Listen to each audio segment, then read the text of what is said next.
I'm live in Storm Patrol right now, and we're about to get on I-70, and there is still freezing rain coming down, creating pretty poor road conditions. We were traveling just about 30 miles per hour earlier and still had trouble stopping. I'm going to flip the camera around just so you can see the road conditions. It's like walking through fashion and women's history here at the gallery in Stevens College.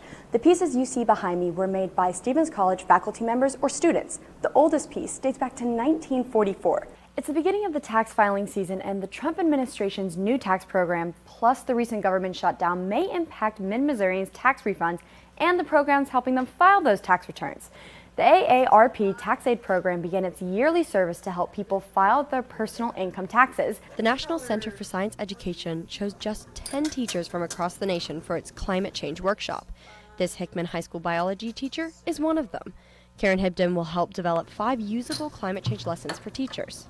I get to help focus that for us here in mid-Missouri to see what are the likely impacts that climate change is going to have here. The workshop's purpose is to confront climate change misconceptions.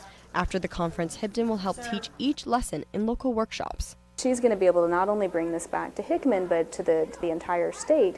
So she'll be able to share, a lot of information with a lot of people. You want to make a difference as a teacher in some way in your students' lives.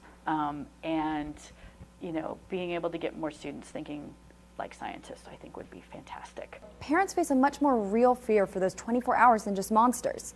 On Halloween, children are more than twice as likely to be hit by a car and killed than any other day of the year. That's according to the National Safety Council. So several Columbia organizations. Just 3 words, I need help, used to be hard for this client of the MS Institute of Mid-Missouri to say. I didn't feel like I had enough disability to justify getting help. But the MU student organization Rockin' Against Multiple Sclerosis director convinced Kim Williams they wanted to help.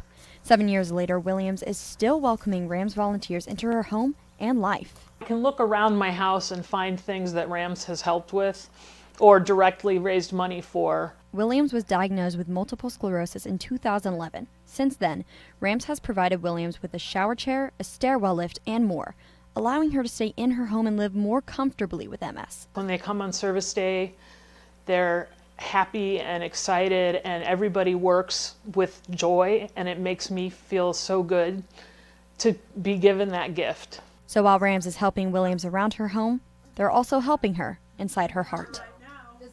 Throughout Columbia today, you may hear this. That's because runners and walkers in the annual Jingle Bell Run have tied these jingle bells to their shoes.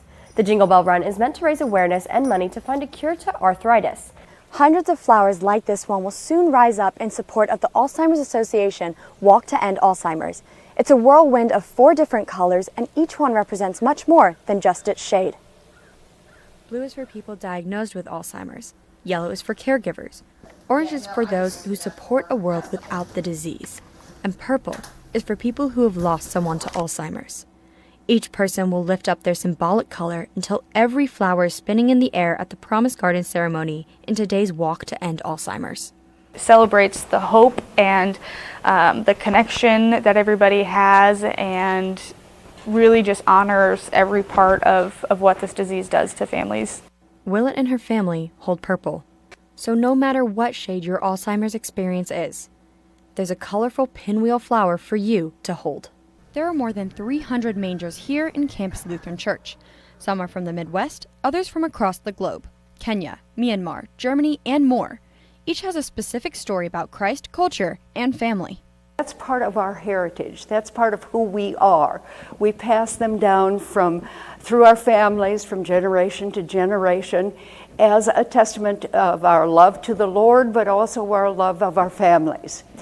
This Saturday, Meet Me at the Manger is open to the public for the first time. Each manger belongs to a Campus Lutheran Church member, which they got through their mission trips and travels. Now, Kendon did tell me one of the mangers inside is made from clay dug straight from the ground in Colombia, while another manger is made of tufts of wool from sheep from Iceland. Reporting in Columbia, Annabel Thorpe, KOMU-8 News.